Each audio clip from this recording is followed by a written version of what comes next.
Pai de amor e bondade,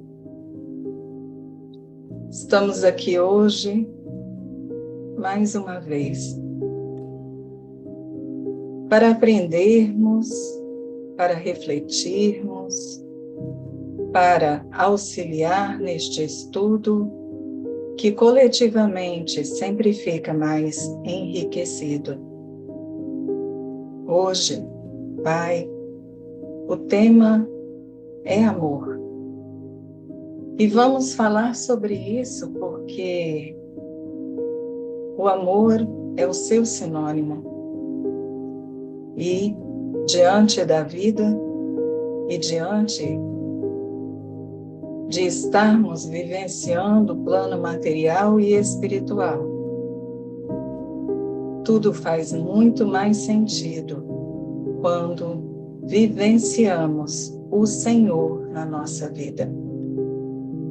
Por isso, Pai, que a sua luz se faça na figura do nosso Mestre Jesus, através dos seus ensinamentos, através dos seus discípulos e apóstolos, através dos seus trabalhadores humildes séculos e séculos depois. Fique conosco, Pai, agora e sempre, assim seja. Bem, boa noite a todos, de novo. Como nosso amigo Anderson disse, hoje o tema é A Verdade Vem do Coração, tendo como base Atos dos Apóstolos, capítulo 19. O capítulo 19, ele é um tanto longo. Então, nós vamos buscar trazer a leitura dele de uma forma a mais resumida possível. Ok? Bem, este capítulo 19, ele fala sobre a terceira viagem missionária de Paulo, fala sobre Paulo pregando o evangelho em Éfeso e um tumulto que foi feito por Demétrio para atingir a doutrina cristã, vou chamar desta forma, ir contra Paulo e aqueles que estavam seguindo os ensinamentos do Cristo. Bem, vamos lá. Aconteceu que, enquanto Apolo estava em Corinto, Paulo, tendo passado pelas regiões mais altas, chegou a Éfeso, encontrando ali alguns discípulos e perguntou-lhes: Vocês receberam o Espírito Santo quando creram? Pensem que, a partir do momento que eles encontraram alguns crentes, ele precisava ter a noção de que estes crentes, eles teriam ou não recebido o Espírito Santo. Sendo crentes, deveriam ter recebido. Mas eles disseram, pelo contrário, nem mesmo ouvimos que existe o Espírito Santo.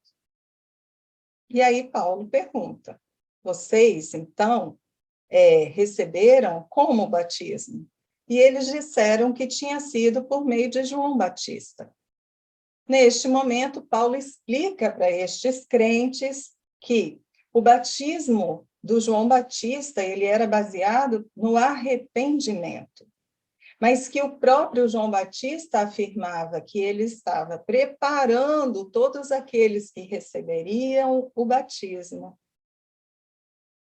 para um homem muito maior do que ele. Lembram dessa passagem que João ele falava? Sempre falava, eu os batismo pela água, mas virá alguém maior do que eu, que os batizará pelo Espírito Santo.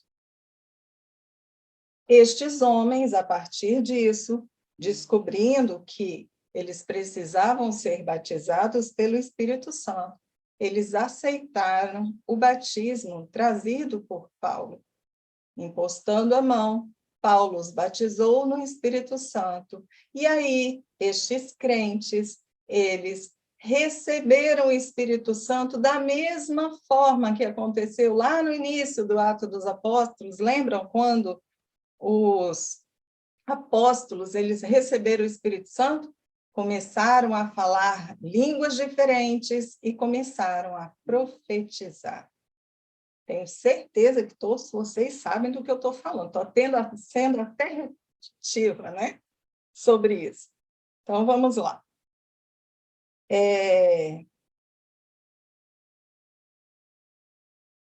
Deixa eu me pegar aqui. Paulo fez isso, bem.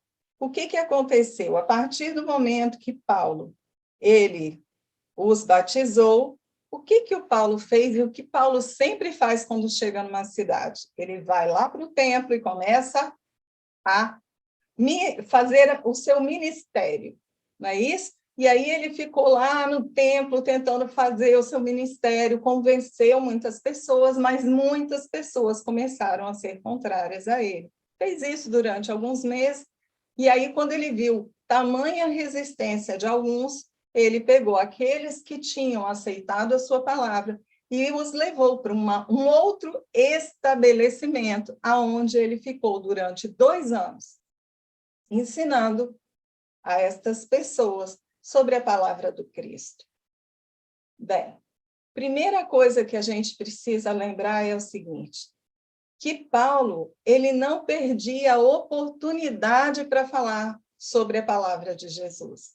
Vocês sabem disso, né? Já estamos falando de Paulo por um bom tempo para todos nós já percebermos que Paulo adorava falar sobre as verdades cristãs.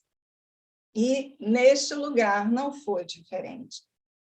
O que Paulo estava trazendo para aqueles que aceitavam ouvir suas palavras era libertador. Além do mais, Paulo, em Éfeso, ele começou a fazer curas, milagres, tudo aquilo que eles ficavam extremamente espantados com a sua atuação, e mais ele ia trazendo para as pessoas aquele consolo, aquelas verdades, e mais pessoas começaram a aceitar a palavra do Cristo. Só para vocês terem uma ideia, nós não estamos falando, gente, de uma vila. Nós estamos falando de uma cidade enorme, principalmente para aquela época. Éfeso, segundo a minha pesquisa, ela era uma cidade que ela continha, assim, 400 mil pessoas. Então, era muita gente. E Éfeso não, Éfeso e as cidades vizinhas, né, que eles chamavam de... Agora, eu até esqueci o nome. Era Ásia... Esqueci o nome agora, mas vocês olhem depois ali o capítulo, vocês vão ver. Ali, naquela região em que ele estava pregando, e as pessoas indo atrás dele, querendo saber mais sobre as suas verdades, eram cidades que compunham assim, 400 mil pessoas, então não foram poucas pessoas que escutaram a palavra, a ponto de, em Éfeso, muitas pessoas terem se arrependido de tudo aquilo que eles faziam, que descumpria essas verdades cristãs trazidas por Paulo. Éfeso era uma cidade muito mística. O que significa isso? Tinha o templo de Diana, onde as pessoas elas iam, elas cultuavam Diana, elas usavam, né? Elas compravam aquelas estatuetas, aquilo que estava ali envolvido com aquela deusa, que estas pessoas entendiam que poderiam trazer-lhe proteção e abrigo. Então, muitos outros também eram cultuadores das magias negras, muitos magos vivenciavam a sua vida, vendiam o seu trabalho desta forma. Então, chegou um momento que a palavra de Paulo foi tão forte que estas pessoas começaram a ir em praça pública, que era a forma que eles faziam na época, e elas confessavam seus pecados. Imaginem vocês uma pessoa que chegava e falava: eu sou um charlatão, eu faço magia negra, mas eu sou um charlatão, coisas dessa natureza. E estas pessoas pegavam muitos livros e levavam para essas praças e queimavam estes livros, a ponto de, na Bíblia, chegar a dizer que foi uma fortuna que foi queimada em praça pública, demonstrando que aquelas pessoas efetivamente estavam transformando-se ou buscando as transformações do seu viver. Lembrem-se que o livro, na época, não era igual ao nosso livro de hoje. Não era aquele livro que você vem e compra por 50, sabe? 20 reais, 40. Não, gente. Um livro naquela época era manuscrito. Quem tinha livro tinha pago uma fortuna. Todo livro que existia, ele precisava ser manuscrito. Então, foi muito caro. O Anderson até colocou ali, 50 mil moedas de prata na época, que foi queimado em praça pública. Então, nós começamos a imaginar o que Paulo estava fazendo nesta cidade, nessas redondezas, o que ele estava levando, além dele, claro, porque não era só ele estava preparando aqueles que seriam os discípulos, que seriam fazer um apostolado ali naquela região. Por quê? Porque Paulo preparava e Paulo se mandava para outro lugar, para ele poder abrir outra igreja, porque a ideia do Paulo era: nós precisamos expandir a palavra cristã, e eu não posso ficar num lugar só. A missão que Paulo abraçou foi essa, de levar a sua palavra a muitos. Talvez se Paulo tivesse, neste momento, hoje da nossa vida, Paulo deveria ser um blogueiro muito, muito famoso, né? Eu tentaria ser, por quê? Porque ele ia querer levar a palavra dele para muita gente, com certeza ele ia usar deste caminho para que ele pudesse chegar ao máximo possível dentro do Brasil, fora do Brasil, em outras tantas regiões, para que aqueles que estivessem ansiosos de consolo, de uma verdade que faria com que eles vissem um melhor rumo para as suas vidas, com certeza Paulo estava ali para levar a eles. Percebem? Então, vocês imaginam, primeiro, vocês teriam coragem, gente, de chegar em praça pública e confessar seus pecados? Nós que estamos o tempo todo aqui falando que nós estamos nos modificando, que a gente quer seguir a Jesus, que nós somos obreiros deste mestre querido, mas nós temos coragem? Todos os nossos pecados não estão bem escondidinhos lá por trás do coração, assim, ou talvez do pâncreas, né, do fígado, do córtex. Mas todos os nossos pecados estão ali, escondidinhos, para que a gente não nem queira vê-los. A gente vai fazer nossas mudanças, vai deixar o passado, ano passado, pensar alguma coisa, mas essas pessoas, elas efetivamente estavam abraçando a crença que estava sendo trazida por Paulo. E todos aqueles crentes que, segundo a Bíblia, os primeiros eram em número de 12, para que eles também, levando a palavra, pudessem fazer a diferença para aquela região. Bem, como Paulo estava tendo sucesso, o nome dele estava na boca do povo. Como eu disse para vocês, muitas pessoas ali, elas são aquelas que gostavam de vender, lembram? Vender como uma forma de... uma forma assim meio enganadora, vender o seu trabalho contra as forças malignas. Lembram que eu falei? Então, existiam uns rapazes que eles resolveram, já que estava dando muito certo esse negócio do Paulo, eles resolveram falar em nome de Jesus por Paulo.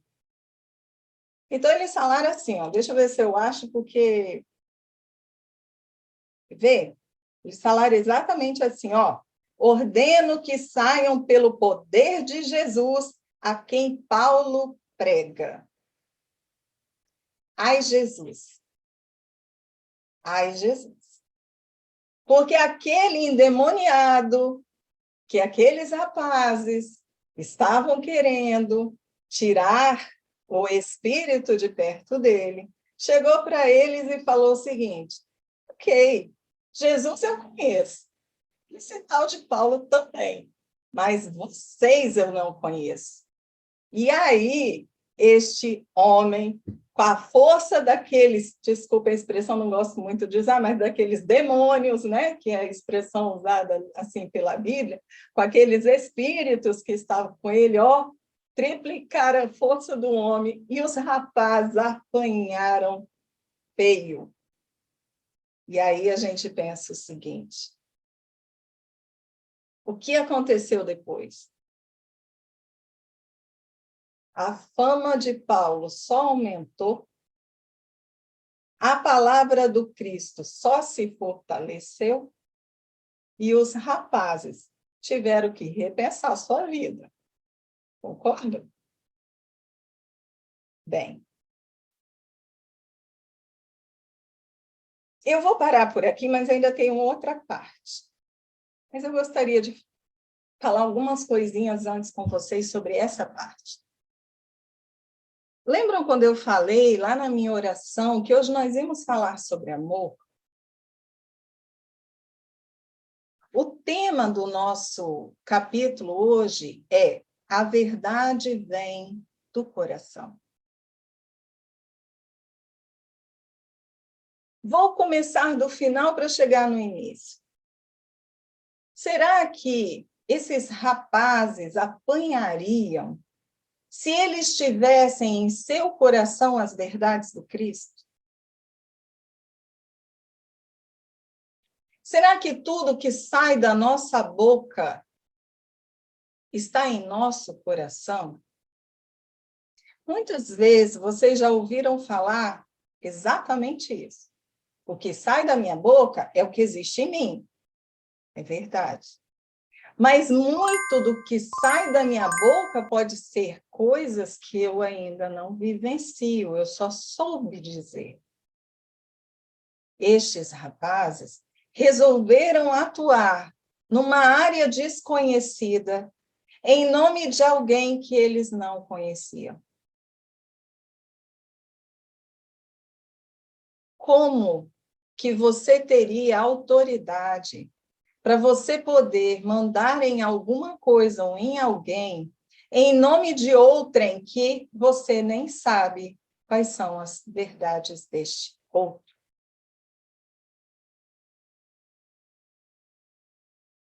Quando nós estamos falando em abraçar verdades, nós estamos falando de nós buscarmos em nosso coração compreendermos essas verdades que nós estamos escutando, gente.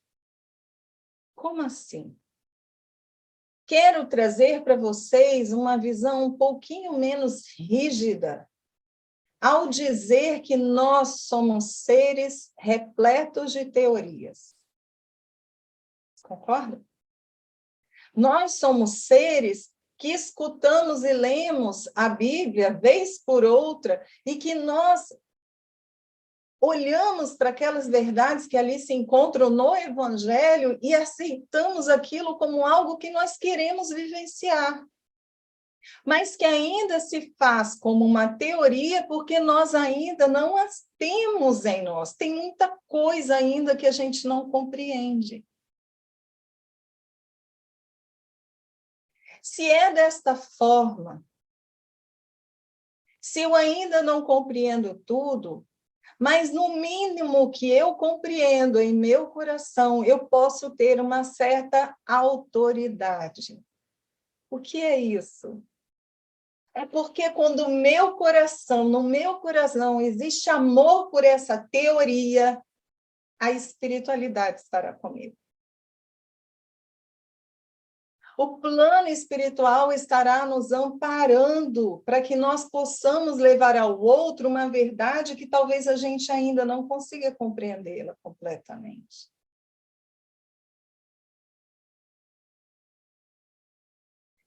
A nossa autoridade em falar para o outro, não chore, acredite no Pai, Ele está conosco.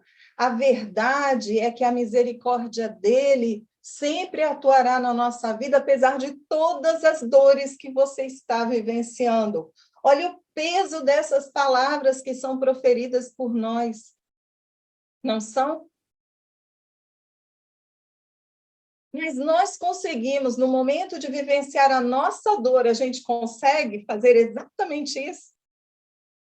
Nós também não titubeamos diante da dor?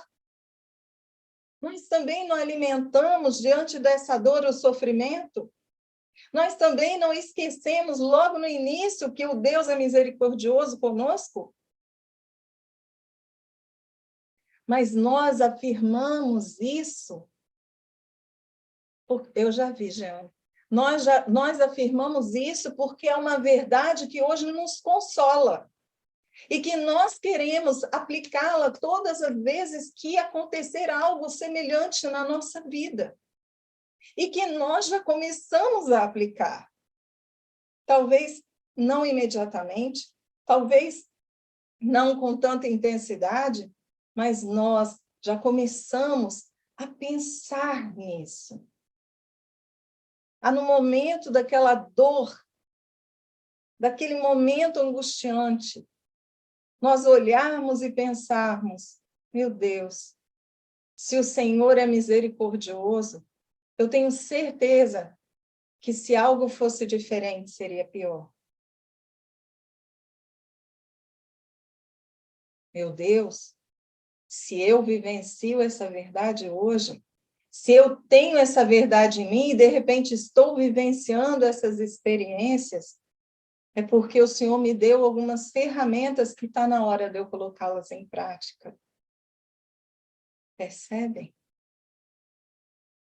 Mas nós não temos tudo isso intensamente no nosso coração.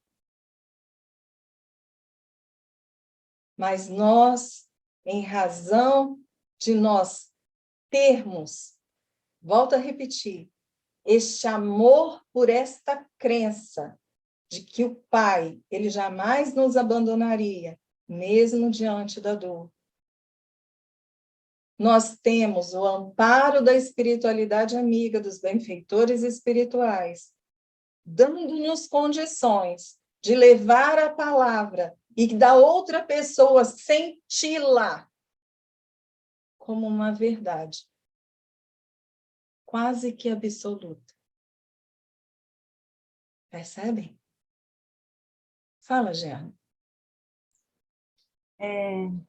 Boa noite para quem não viu.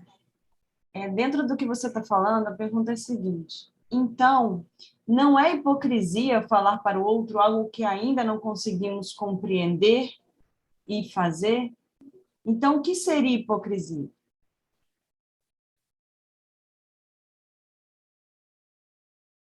Se você chega, se o seu verbo é fazer-se de doutor e levar esta verdade que você não vivencia para o outro, aí está a hipocrisia.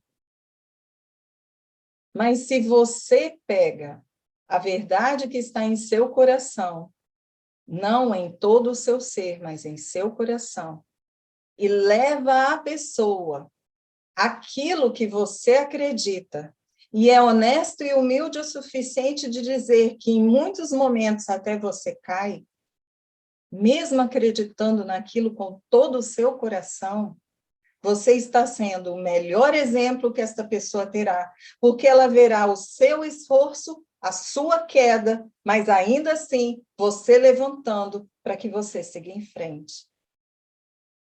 Então, nós deixamos de ser hipócritas quando nós falamos da nossa verdade, colocando-nos numa posição de aprendizes desta mesma verdade. Aí está a nossa autoridade. Aí estará o amparo dos benfeitores espirituais. Aí estará o seu mentor te direcionando para esta pessoa que precisa escutar a sua palavra, porque ele sabe que neste momento você será o melhor exemplo. Anderson? Aproveitando o gancho dessa pergunta que foi feita, né, eu acho que até mesmo quando a pessoa ela está sendo hipócrita, né, muitas vezes aquilo que ela está levando para o outro, aquilo está ecoando nela. Talvez seja ela que precisa daquele ensinamento que ela está levando, né? Já foi dito muitas vezes que quando nós julgamos alguém, nós estamos julgando aquilo que nós estamos apontando no outro aquilo que nós somos, né? Então, da mesma forma, quando você quer ser um doutor da verdade, muitas vezes quem está precisando dessa verdade é essa pessoa, né? Mais do que nunca. Para nós que somos médiuns, na maioria das vezes, quando somos colocados para falar determinado tema, a espiritualidade, ela sempre tem um propósito. Então, quando nós falamos sobre determinados temas, que fiquemos de ouvido em pé, porque podem ter certeza que algo em tudo que você falar vai ser uma indireta para a sua vida. Olha o que eu acabei de dizer. Porque no momento em que você leva para fora essas verdades que você tem em seu coração, essas verdades que você está buscando, essas verdades que você está estudando para que elas possam se concretizar em você, no momento em que você fala, você é a primeira pessoa a escutar.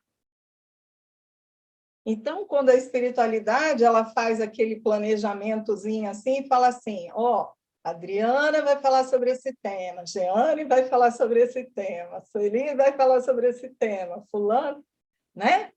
Aí eles olham e falam assim, vamos botar a Adriana nesse tema aqui, que ela está precisando falar sobre isso, ela está precisando estudar sobre isso, ela está precisando escutar-se. Você veja a responsabilidade. Roseli também, vou botar a Roseli aqui, né? Então, no momento em que nós somos escalados para determinados temas, podem ter certeza, gente, alguma coisa aqui precisa ser escutada primeiro por quem está falando. Aí vocês falam assim, então, se eu nesta vida não for palestrante, é porque eu não tenho tantos pecados. Eu não vou dizer isso, não.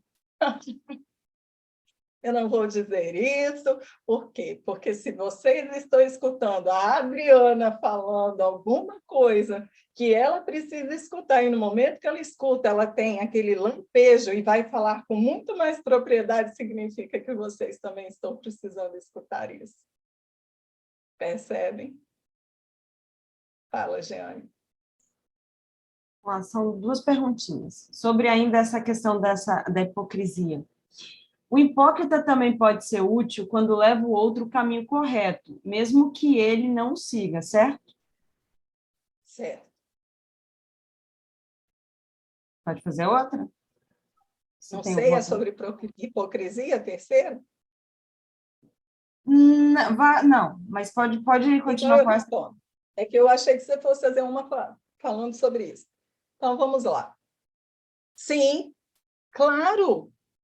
Porque tudo o que nós vivenciamos, todas as experiências que nós vivenciamos, mesmo que uma lição venha de alguém que nós até acreditamos que seja hipócrita, esta lição pode nos dar exatamente aquela chave, exatamente aquele clique que nós necessitamos para fazer toda a diferença no contexto geral da nossa própria teoria.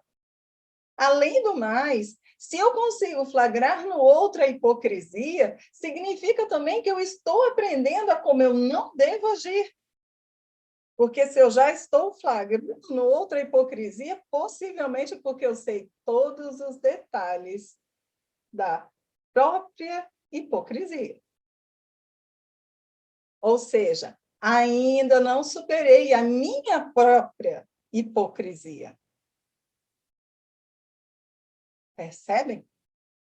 Então, sim, claro, se eu tenho um hipócrita na minha vida, podem ter certeza que o que vier dele também será uma ferramenta preciosa para o nosso crescimento.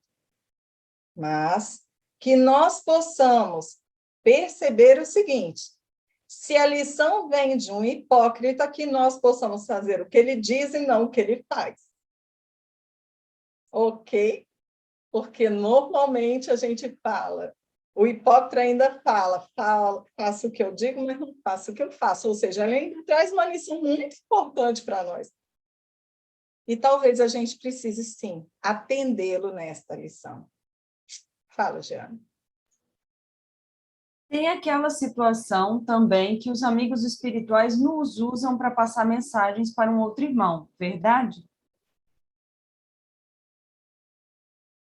Olha que a palavra é essa mesmo, nos usam. Sim, em algumas situações, saem de nossa boca lições preciosas que, juntamente com quem nos escuta, nós estamos ali aprendendo. Existem lições que nós ainda não temos todos os subterfúgios para que nós possamos compreendê-la inteiramente, e numa relação mediúnica, num intercâmbio mediúnico, nós estamos tão aprendizes quanto aqueles que nos escutam, e nós podemos, aprendendo, levar uma lição preciosa a outrem. Sim. Acabou as perguntas? Ok. Então, quando nós pensamos nesta ideia de que nós precisamos que as nossas verdades elas estejam em nosso coração, o que eu estou afirmando, gente? Eu estou afirmando que nós necessitamos ter uma relação íntima, uma ligação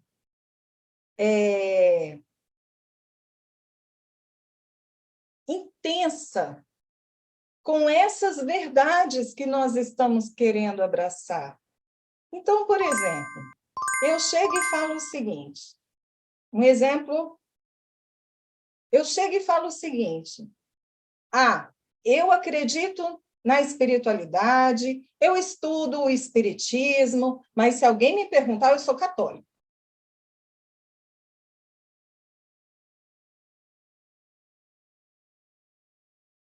Por quê? Porque eu também, assim, participo da Igreja Católica. Ok. Se participa, tá ok. Mas, quando a gente afirma, eu estudo tudo isso, mas se alguém me perguntar, eu sou católico, parece que a pessoa quer esconder. E não é porque ela é católica. Estou errada. Diz que a pessoa tem vergonha de dizer que ela acredita nessas verdades. Se a pessoa ela tem vergonha de dizer, significa que ela está ainda no seu processo teórico de compreensão dessas verdades espirituais, mas que ela ainda não as colocou efetivamente, intimamente em seu ser.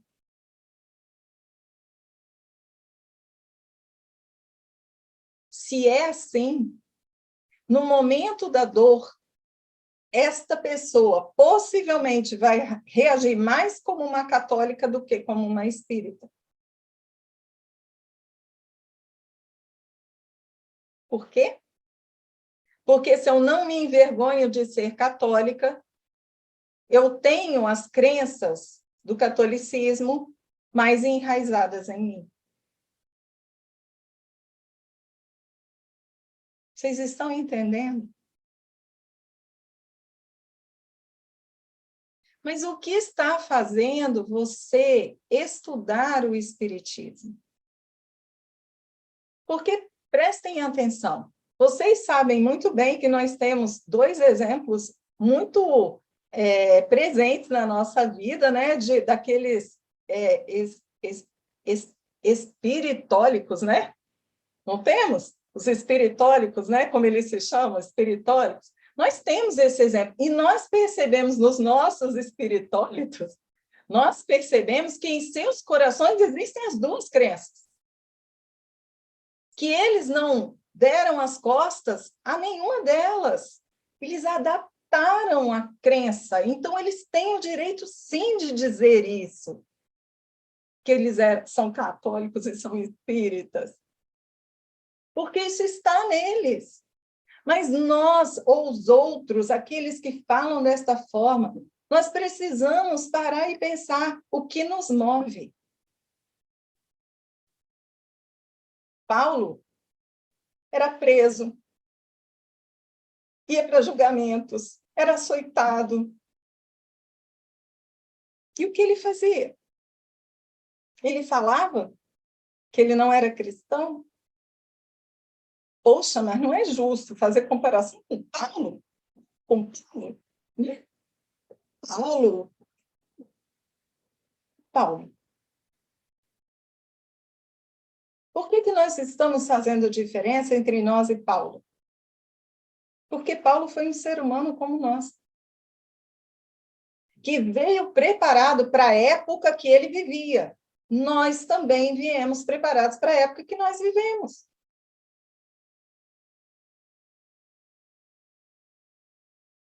E continuamos envergonhados.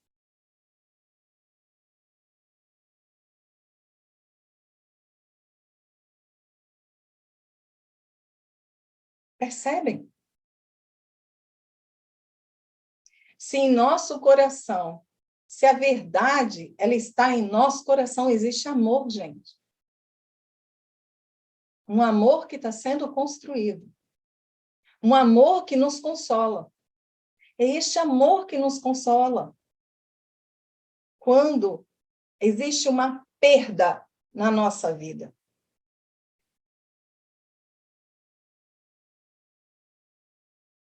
Quando nós estamos angustiados. Este amor que nos consola. O amor pela verdade espiritual. E quanto mais nós vivenciarmos as nossas verdades, e aí eu quero levar para todos os lados, não só o espiritismo. Quanto mais nós vivenciarmos a nossa verdade espiritual, mais nós teremos o auxílio da espiritualidade, mesmo que não sejamos espíritas. Porque a espiritualidade não é espírita. Não se enganem. Não acreditem que quem desencarna tem que se tornar espírita, não. Que não é essa a realidade. Quem desencarna se torna espírito, porque enquanto está encarnado é alma, segundo o conceito. Então, pense nisso. Quando nós desencarnarmos, nós seremos espíritos, não espíritas. E sendo espíritos, nós vivenciaremos as crenças que nós conseguirmos conquistar, concretizar em nosso coração. Lapidando-nos naquilo que nós vamos interpretando de uma maneira equivocada, abraçando, às vezes, de forma equivocada, nos redimindo quando percebemos o nosso equívoco, porque isso é humanidade.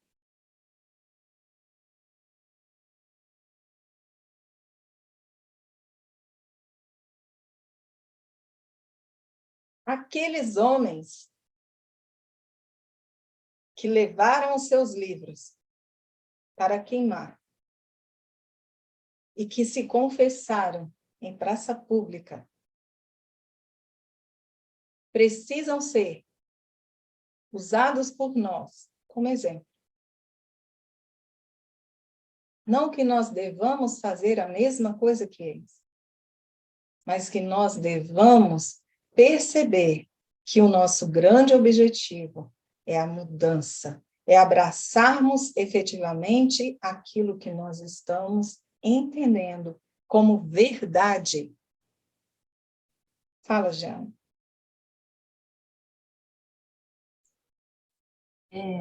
Vamos lá. Eu já ouvi falar que quando agimos sem pensar muito antes, mostramos o que ainda somos. Essa seria a nossa verdade? Bem, sim.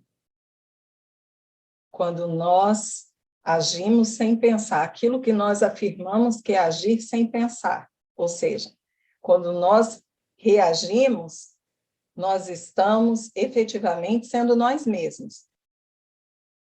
Então, quando a gente perde a paciência e grita, é porque nós somos capazes. Nós somos sem paciência e nós somos violentos no verbo. É quem somos. É uma verdade. Mas, se nos segundos ou minutos ou horas seguintes eu refletir a minha ação e eu desejar a mudança desta ação, eu estou demonstrando para mim, e se eu pedir desculpa ao outro, quem eu quero me tornar. Então, nunca é tarde para nós mostrarmos para nós e para aqueles que estão ao nosso redor a nossa proposta de mudança. Nunca é tarde. E, gente, vocês, aqueles que são mais íntimos, né, da fraternidade, vocês sabem que um ótimo exemplo foi Joel.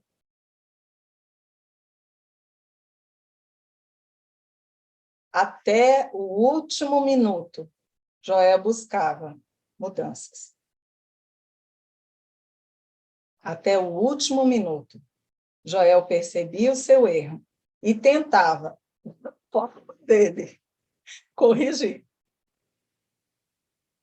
Por que eu botei o exemplo do Joel?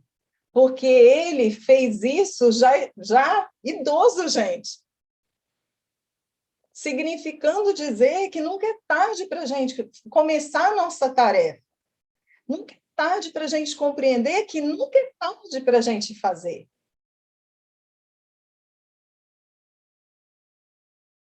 Pode ser no último minuto da nossa vida. Se nós tomarmos consciência, isso fará grande diferença no plano espiritual. No último segundo da nossa existência material. Se nós olharmos para nós e dissermos, meu Deus, quanta coisa eu fiz errada. Quando chegarmos no plano espiritual, nós chegaremos diferente de 2 segundos antes. Eu não estou dizendo aqui que é a história de que se eu pedir perdão, todos os meus pecados estarão redimidos. Não é isso que eu estou dizendo.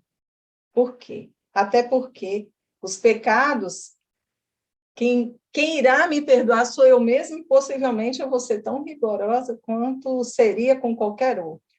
Então, não é isso que eu quero dizer. O que eu quero dizer para cada um de nós é, se eu tomo consciência dos meus erros, eu já estarei dando a mim, eu já abrirei a minha visão para aquilo que eu preciso trabalhar.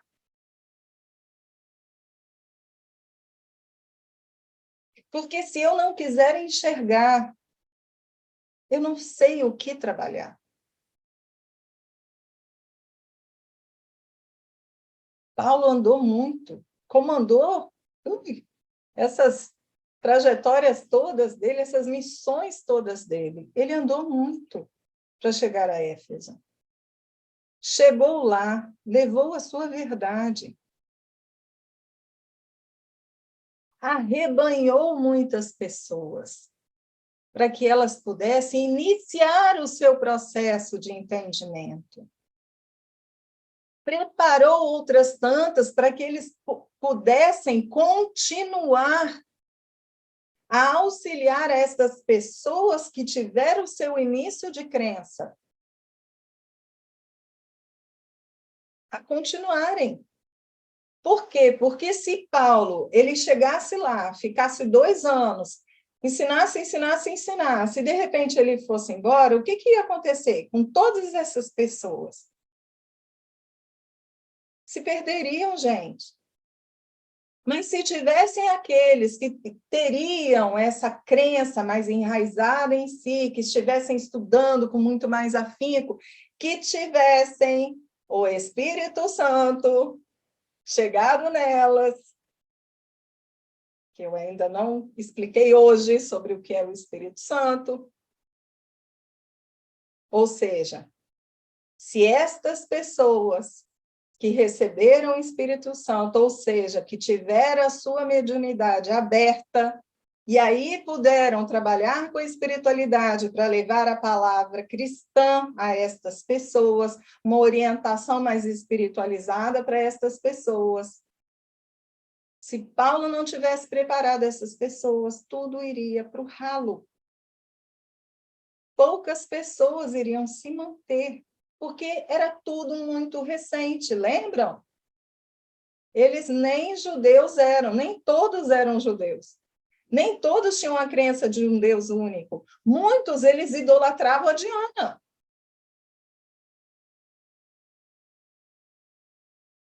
Fala, Anderson.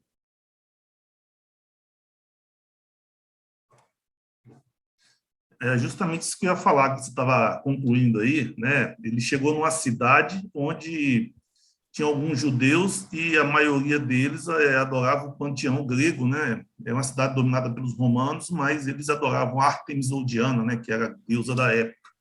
E o panteão grego, né? Normalmente você conseguia favores, né, dos deuses, fazendo algum tipo de sacrifício ou doando alguma coisa material.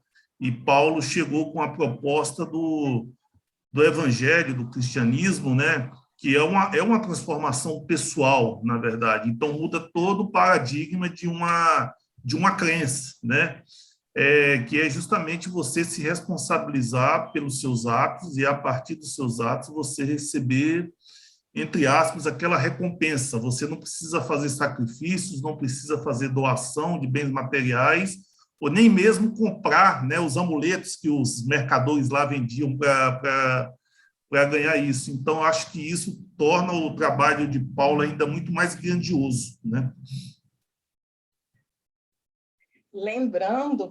Lembrem-se, por favor, que nós estamos falando de Paulo, mas nós também temos que lembrar que Paulo não estava só.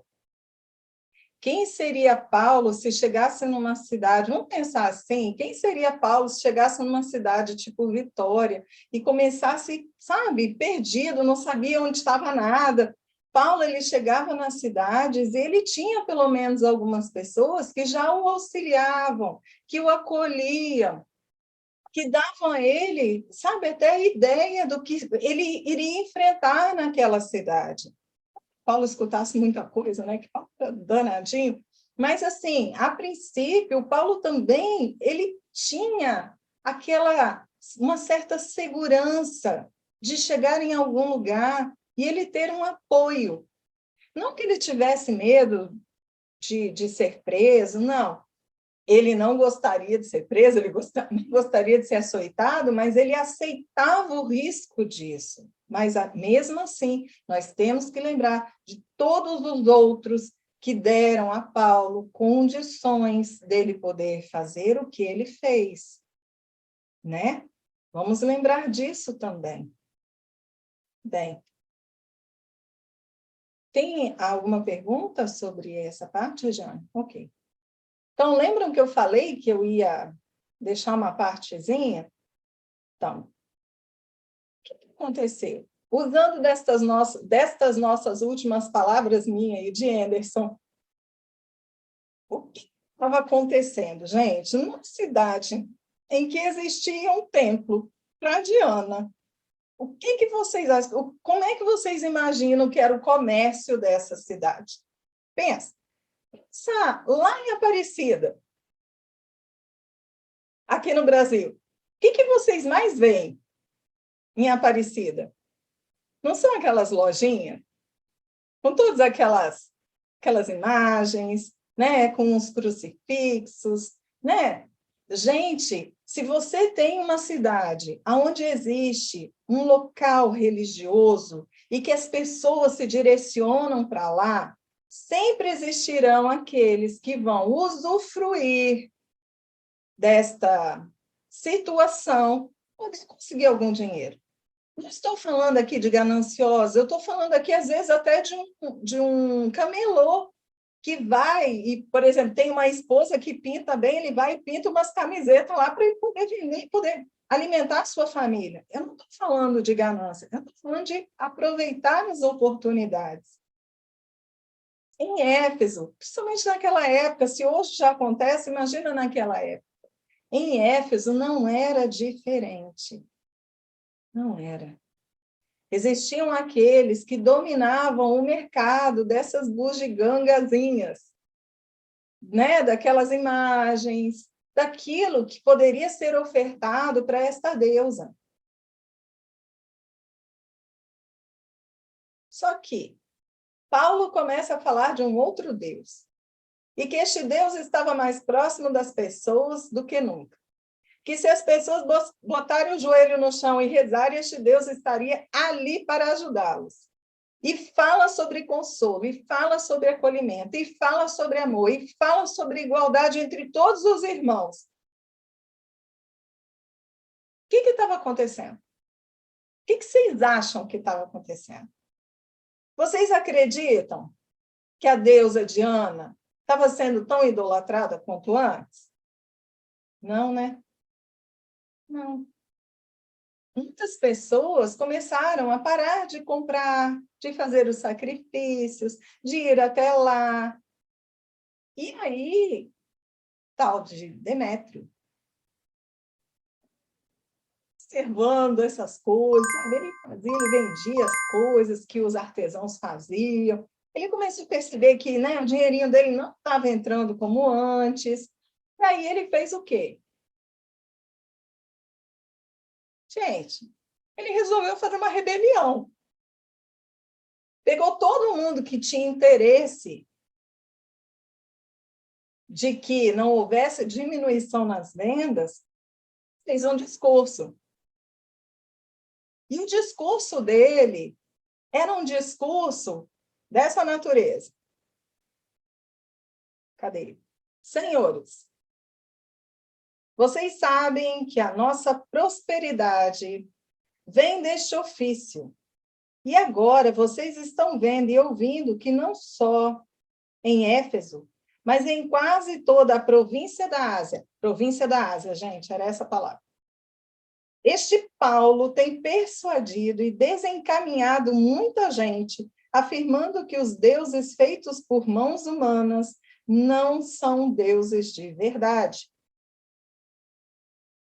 Não somente há o perigo de que o nosso negócio caia em descrédito, como também de que o próprio templo da grande deusa Diana seja considerado sem valor e que até venha a ser destruída a majestade daquela que toda a província da Ásia e o mundo adoram.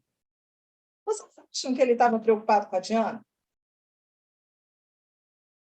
Não, né? O que estava alimentando Demétrio? E todos os outros que resolveram aceitar a tal rebelião dele?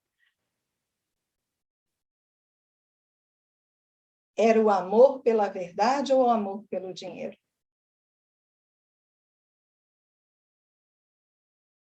O que aconteceu? Fizeram uma pequena rebelião mesmo. Começaram a gritar: Diana é nossa deusa, Diana que é a melhor.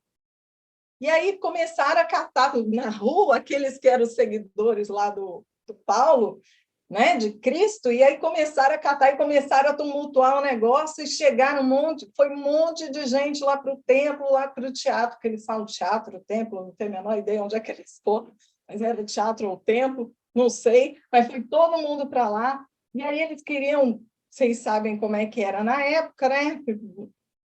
Queriam acabar com esses seguidores, e aí, pensem bem, Éfeso era uma cidade que estava sob o domínio romano e que tinha liberdade de fazer o que ela quisesse. Pagando imposto, podia fazer o que quisesse, não era assim? Estou delirando não, né, conhecedores da Bíblia? Não, não estou. Então, o que acontece? Toda a cidade, toda a região, sempre tinha um exército assim romano, como se fosse uma polícia militar, para que eles pudessem botar ordem nessas cidades conquistadas. Se uma cidade ela começa a fazer bagunça, o exército entra com tudo, e aí o exército começa a tomar conta daquela cidade, e aí não existe tanta liberdade mais. Olha o que esse Demétrio fez, junto com esses outros, que, por amor ao dinheiro, não raciocinaram o que ele estava fazendo. Teve que um escrivão lá da cidade botar ordem na cabeça dessas pessoas que seguiram Demétrio e os outros. Pessoas, umas que falavam que defendiam uma coisa, outras que defendiam outras, e gente, porque na hora da turma vai tudo ali. Ninguém sabe. Se é para chupar azedinho, se é para chupar chiclete, está todo ali. Ninguém sabe.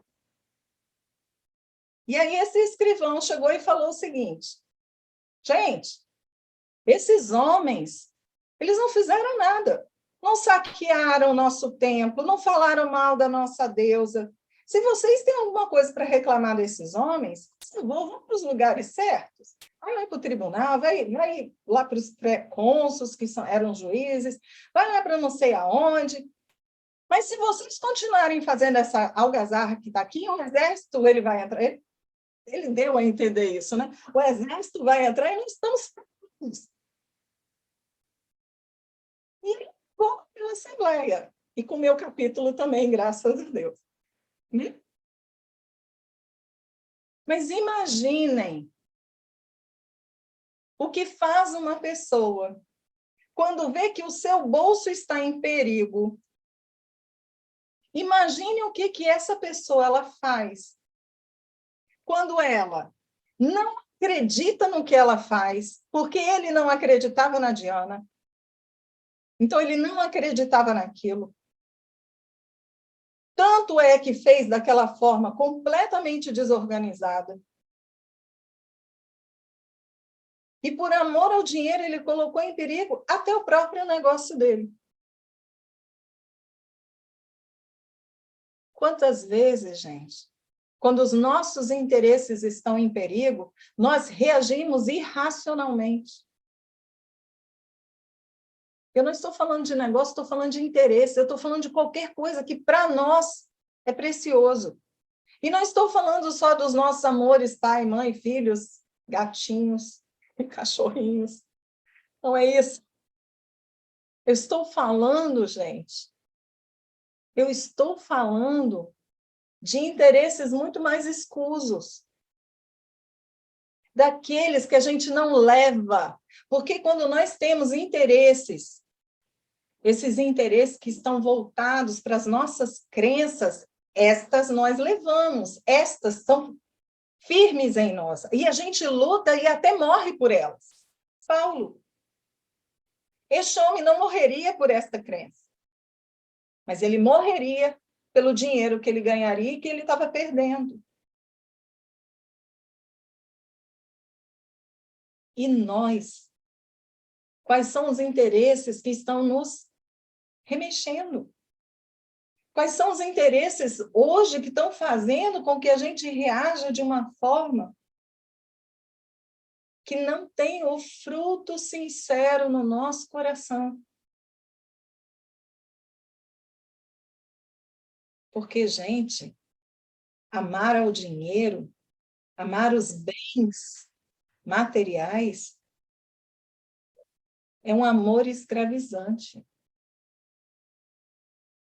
É um amor que não consola. É um amor que não ampara. E que só constrói um vazio. E que muitas vezes a gente vai preenchendo este vazio por outros interesses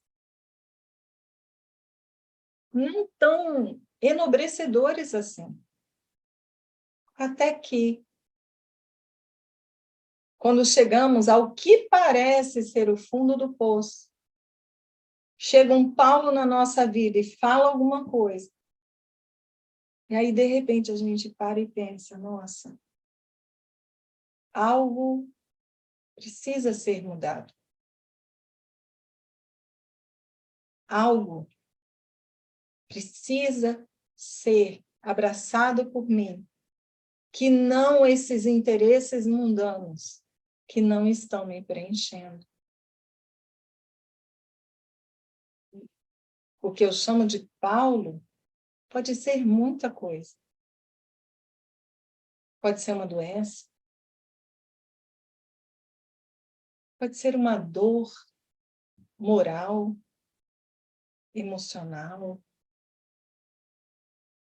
Pode ser uma perda que a gente encara como perda. Muita coisa. Porque, às vezes, gente, o que eu estou chamando de Paulo, agora, que nos faz pensar, é algo crucial que a vida nos traz, que nos balança e que nos faz querer mudanças. Fala, Jean. Você falou sobre, né, um exemplo de uma pessoa que amava o dinheiro. Qual é a diferença de amar o dinheiro e fazer uso do dinheiro?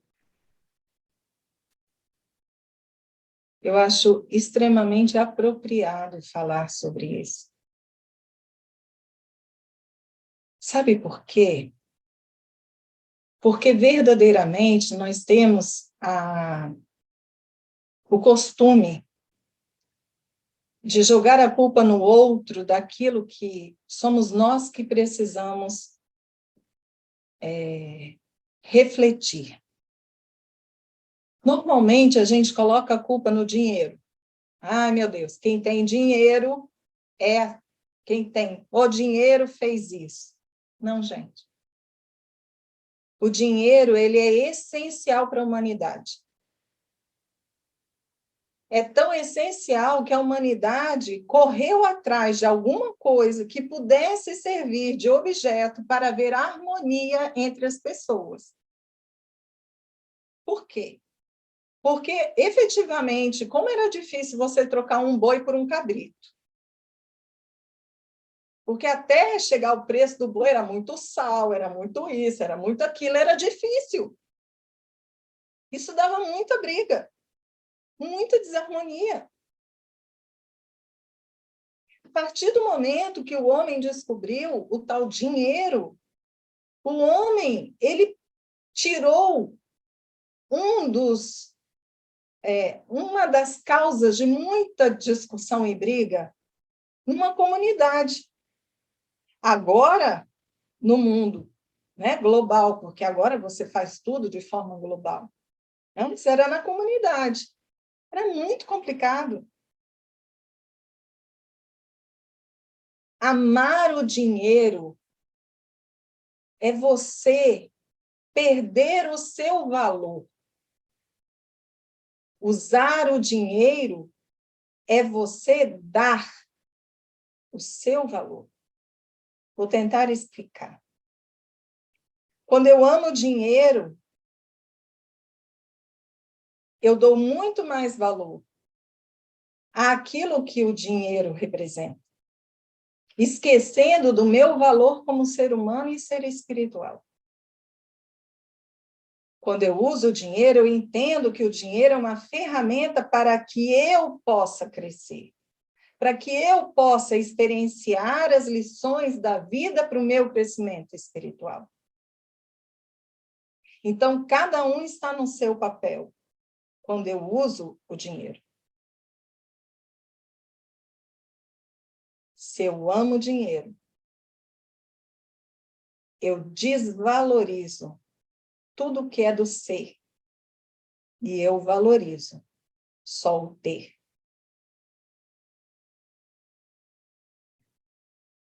Respondi? Bem.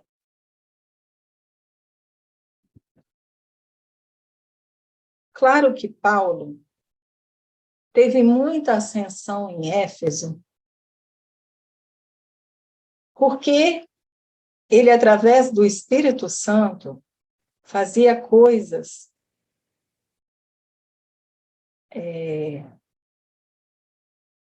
impressionantes.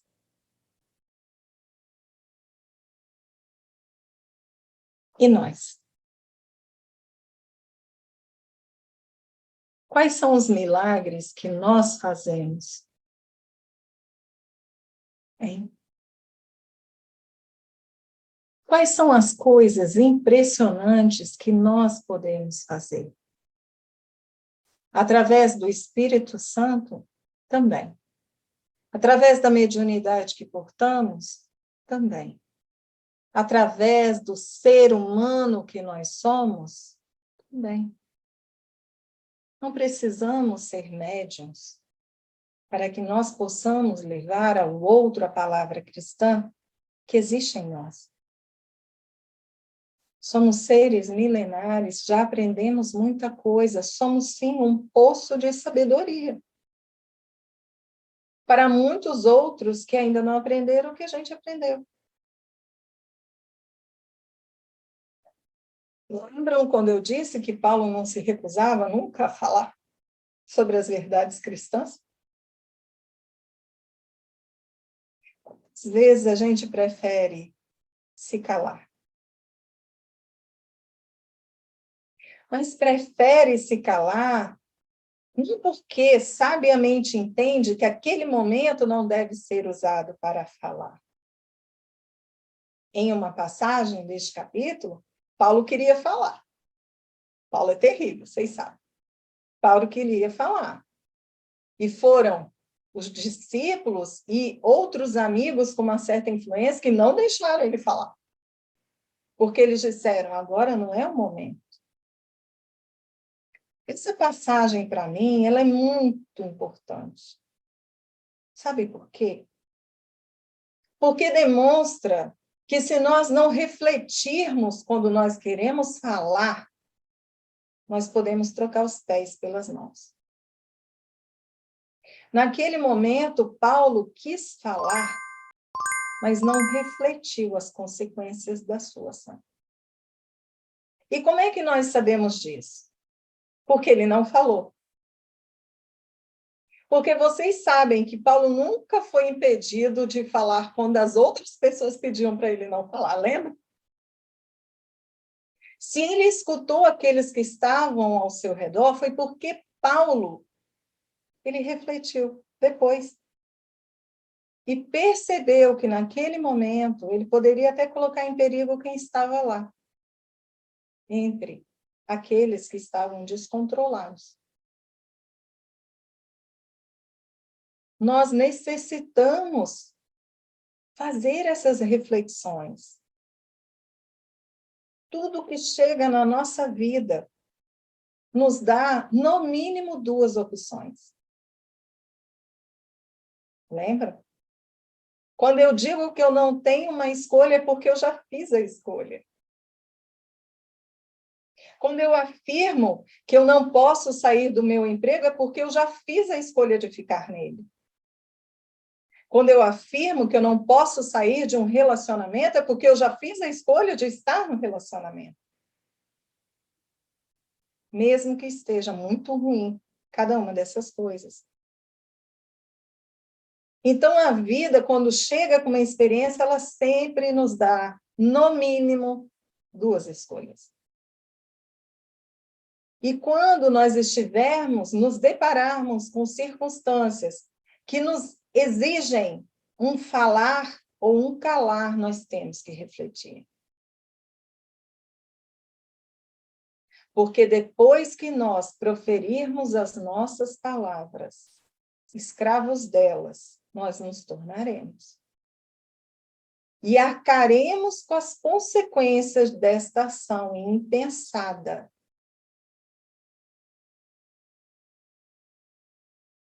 Se eu reflito e acredito que o melhor é falar e der errado, não significa que a minha escolha foi a errada.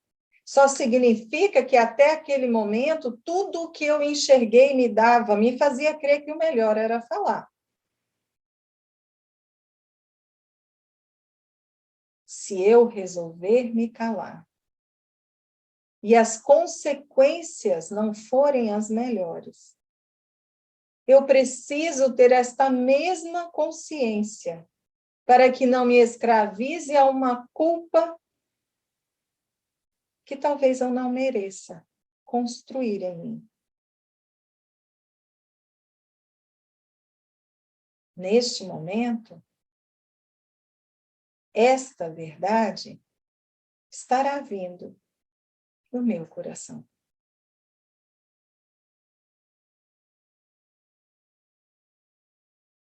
Acreditem. Nós necessitamos, mais do que nunca, olhar para nós com olhos de valorização. Olhar para nós e enxergarmos a nossa potencialidade. E entendermos que se nós escolhermos equivocadamente, foi somente que as consequências de nossas ações nos fizeram enxergar que aquilo era um equívoco. E que antes eu não as tinha para colocar na balança. Ou não tinha maturidade para perceber que estou repetindo os mesmos equívocos, achando que terei resultados diferentes.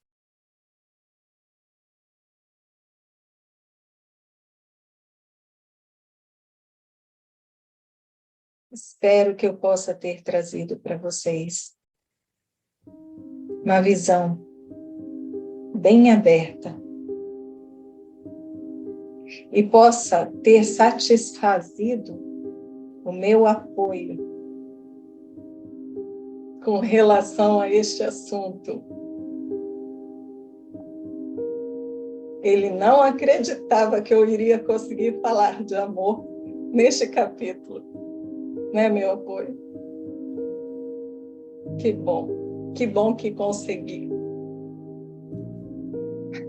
Que o nosso Mestre Jesus, ele possa continuar nos abençoando através dos seus ensinamentos que estão na Bíblia e que estão na vida, porque são eles que farão com que as verdades do nosso coração estejam sempre muito mais enriquecidas para que nós possamos nos enxergar caminhando efetivamente para o Pai.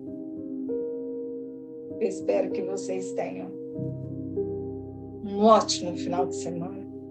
Eu espero que vocês tenham um ótimo trabalho amanhã. E vamos fazer a nossa oração.